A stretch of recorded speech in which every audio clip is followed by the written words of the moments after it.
My mom let her abusive boyfriend ruin our childhood and lost custody because of it. Now 5 years later, she wants us to do family therapy together so we can heal and be a family again.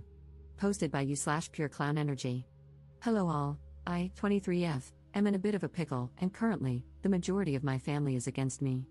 My mother, 41F, has 6 kids in total, myself, my sisters, 22F, 19F, 17F, 16F, and my brother, 23M. Growing up was pretty much hell for all of us. My mother never had a good track record of picking good men, and many times, my siblings and I witnessed her boyfriends beating or berating her.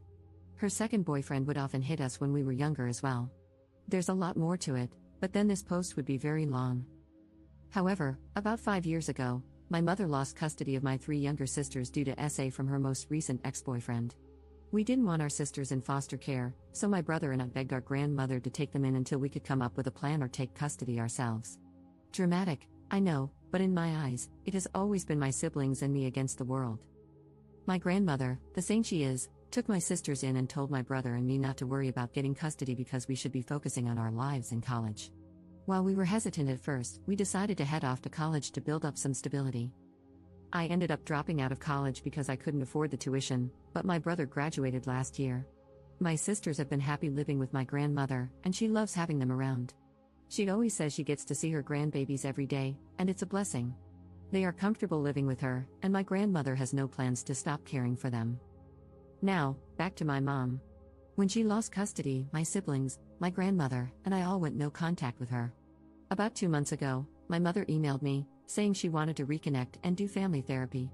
At first, I didn't mention it to my siblings because, in a sense, I felt like I was protecting them. However, she sent me a second email the following month, explaining that she had broken up with her boyfriend and really missed us. She wanted to do family therapy because she had a lot of built-up pain, and she knew we probably did as well. I talked to my grandmother about it, and she told me I should ask my siblings and let it be their choice. When I spoke to my siblings, the youngest ones were on board because they missed our mom. However, my other siblings and I were hesitant. But for the sake of my younger siblings, I responded to my mom, and we set up a time to meet. About 3 weeks ago, we met at a restaurant. My mother looked exhausted but eager to see us. I declined a hug because I wasn't comfortable with it, and my mother looked pissed. As we caught up, she asked if my younger siblings would consider coming back home and if she could regain custody. My younger siblings seemed unsure, and I could tell they were uncomfortable. I tried to change the subject, but my mom brought it back up. She kept talking about how we could be a family again now that we were older and how she wanted to rebuild what was broken. The rest of the meeting became a blur for me because I mentally checked out. A lot of buried emotions resurfaced, and I shut down. Later that night, I received an email from my mom saying she was really upset that I didn't hug her or say goodbye. She said it was giving a bad impression to my younger siblings and that they might start mistreating her as well. I'm not going to lie, that email filled me with anger because she had a lot of audacity. I didn't respond, but I soon received another email, which was just a confirmation for our first family therapy session. We had the session yesterday. It started with the usual introductory process and familiarization. Later in the session, my mom kept going on about how she did everything she could to protect us, etc. The silence from my siblings and me was loud, and the therapist asked how we felt about what she said. My other siblings stayed quiet. I wasn't planning on speaking either, but then my mom said something that made me snap. She told the therapist that I had told my siblings not to say anything because I wanted to turn them against her and that she had scheduled this session to bring us together, not tear us apart. At that moment, I lost it. I started screaming that she wasn't a good mother and that she did nothing to protect us. She constantly vented to me about her relationships and problems, which led me to internalize her issues as my own. She never protected my brother when her boyfriends beat him for trying to defend her or my sisters. She never even thought to report her ex when my sisters first came to her about the abuse they suffered at his hands. I went off about a lot of other things, but by that point, she was bawling, and so were my siblings. I told the therapist that if anyone was splitting the family up, it was her, with her stupidity, ignorance, and outright neglect. I was breathing heavily after my outburst, and looking back, I'm not proud of how I lost control. The therapist suggested we take a break, but I told them I was done. I refused to sit there and listen to her try to blame me for her actions and problems. The session ended quickly after that. Later that night, my phone started blowing up with calls and texts from my mother's side of the family. They berated me, saying I was a horrible person for hurting my mother and making her feel terrible. They ranted about how she was trying to turn over a new leaf and rebuild a relationship with us. After all the calls and texts, I've been feeling like a crappy person for what I said to my mom. So, honestly, am I the jerk here? Up in the comments. I honestly don't even know where to begin. I'm crying because the support has been extremely overwhelming, and for once, I feel heard and seen, outside of my grandmother, of course. I truly appreciate the support. I have tried to read all the comments, but they keep rolling in. Again, thank you guys so much. I will add some context since I didn't elaborate much before because I didn't want to type a novel and make anyone read so much. My grandmother, she is my mom's mom. She cut my mom off because my mom would constantly steal money from her or sneak boys into the house, knowing my grandmother wouldn't approve. My grandmother is an SA survivor of my grandfather, my mom's dad. She actually took him to court to get him arrested, which is why she is essentially the black sheep to the majority of our family. My grandmother explained to me when I was much older that our family has a lot of SA history involving family members. Our family is highly religious and believes that we should pray over them every day to heal them. Why I felt awful, my mother is also a victim of abuse, and I felt like a hypocrite for calling her out and saying what I did, as if I wasn't taking her abuse into account. However, as many of you have mentioned, even as a victim, she still allowed the abuse to happen. I think reading that is what made me start crying. My siblings and I never got counseling because we just thought it was our fault that we experienced the abuse. In our past conversations, we often try to carry the burden of not protecting our mom more. My mom's side of the family, they are enablers and abusers themselves. My grandmother has countless stories about them. I feel as though a part of them wants my siblings and me to make up so we can appear to be a happy family. They have a serious issue with appearances. My siblings, my brother is the real star of the show, honestly. Before we even made it to the first session, he told my youngest sister that our mom would probably say a lot of things, but if she wasn't ready to talk or if she wanted solo therapy, he would pay for it in full. After the session, she decided to go for it because she has a lot of complicated feelings about our mom. My other sisters are still emotionally distraught. They thanked me for speaking the truth and saying what needed to be said. They said they couldn't say anything because they didn't know how to word it. Like me, they didn't want to be cruel. I truly appreciate all of the comments and the reassurance. I sent my grandmother the post, and she said all of you guys are rock stars and that the majority of you are right, that my mother is a C&T. If you guys have any more questions, please feel free to ask. This has been a huge step for me in getting my own therapy because I let a lot of this build up over the years. My tangent to my mom went on for a few minutes before I had to stop because I was so pissed.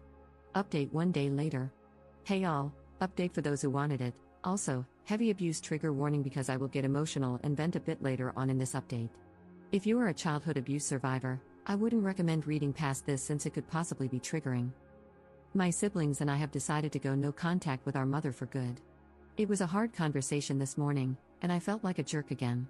I felt like my outburst persuaded them to make that decision so I wouldn't be upset with them. Yet they reassured me throughout the whole conversation that they didn't like that she didn't even apologize, even when she had the opportunity to. My siblings and I are still struggling with the fact that she won't change, and she probably never will. The driving force for it was the email I got from my mother at 4 a.m. today. I copied and pasted it here.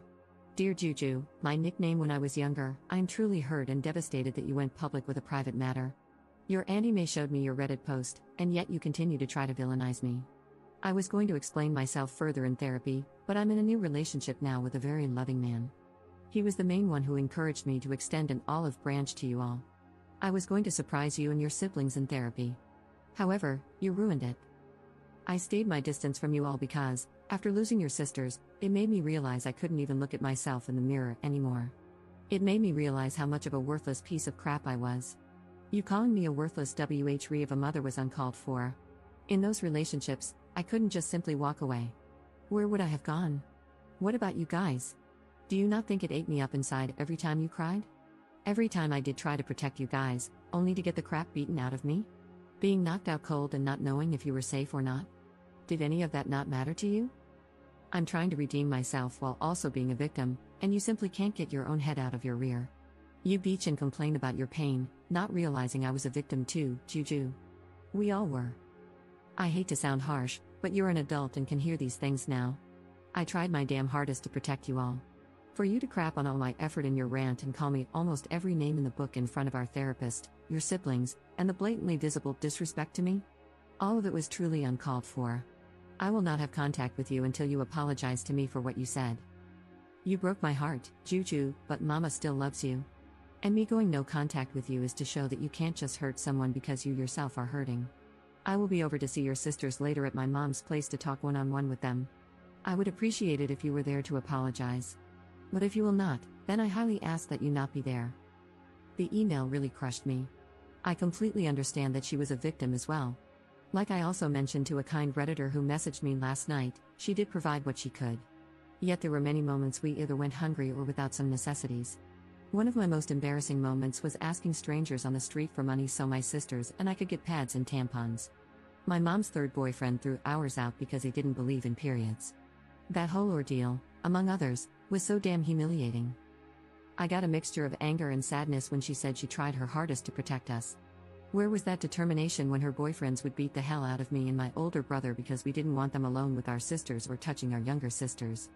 Where was she when she heard me getting essayed in the room right next to her and heard me screaming for her? It's just an overwhelming sorrow because, in her eyes, she did her best. But in my eyes, she did absolutely nothing, and I told her as much, and then some, in our session. Like many of you pointed out, she may have been a victim, but she did nothing to protect us. I have to sit with that for the rest of my life? My siblings have to deal with that for the rest of their lives. I have to work through all the damage she caused while she gets to play hero and have her redemption arc? I'm done with her, and I'm happy to know the feeling is mutual according to her. She did call my grandmother this morning during breakfast and demanded that she let her see her kids. My grandmother told her that she could try, but she wasn't coming past the gate unless my sisters wanted her to. My grandmother put her phone on speaker and asked my sisters if they wanted to see her. My youngest sister actually responded this time and said no. And not for a very long time, at the minimum. My mom tried to scream at my grandmother, but I could hear her voice cracking from trying not to cry on the phone. My grandmother told her she could go F herself, not to call her again. After that, the conversation about no contact went into overdrive. My siblings have their own memories of her to account for. They aren't comfortable with me sharing them, so I really just shared mine and a bit of my brother's. It's all just so surreal to me. I thought that maybe she was actually okay with being alone, but here she is, not being truthful about when she broke up with her most recent ex. I didn't ask because I don't even care anymore. Yet she's already in a new relationship? It's hard to grasp that my mother just can't be alone. I even feel disgusting calling her my mother because it stings to know that she never really was a mother. Not to me or my siblings. For my family members who have been messaging me, I just blocked them on every social media platform. They stopped trying to call me since I set up my phone with an app to reject all calls from unknown numbers that aren't in my contacts. As for my mom, I copied and posted my response here. Victoria, since you are no longer my mother, I have no need for formality. You make me absolutely sick to my stomach. You know the pain you caused me and my siblings. You know you didn't do crap. You know that you never even had a grain of maternal instinct. If you did, you never would have allowed us to get hurt. I know you can't sleep at night with those thoughts running around in your head. I hope for the rest of your life, it eats you up inside. Your new boy toy will be the only thing by your side when you're frail and almost dust. I'm done allowing you to hurt not only me but my brother and sisters as well. You have no right to try to prance your happy, fake face into our lives now that you see we are doing well without you. It hurts, doesn't it? To know that even through all the BS, we are 10 times better people than you could ever imagine in your twisted little head. You don't have to worry about me contacting you. I will have nothing to do with you. Even after your death, I will have no connection and, hopefully, no memories of you.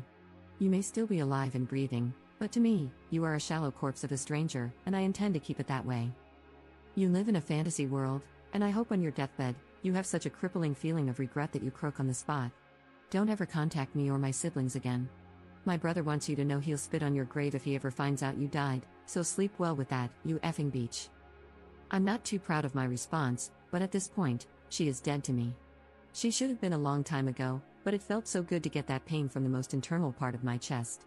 I'm pretty sure she won't put up a fight since my words hurt her so much. If she does and her antics are crazy enough, I'll update again. However, for now, I'm taking a well-deserved break and signing myself up for therapy. I realize I have a lot of anger and resentment built up that I need to work through correctly and positively. Thank you all for the support and kind messages. I will be posting some of them on a vision board to help me through therapy. Thank you, Reddit, so much for being here in a time of need for a stranger. Love you all.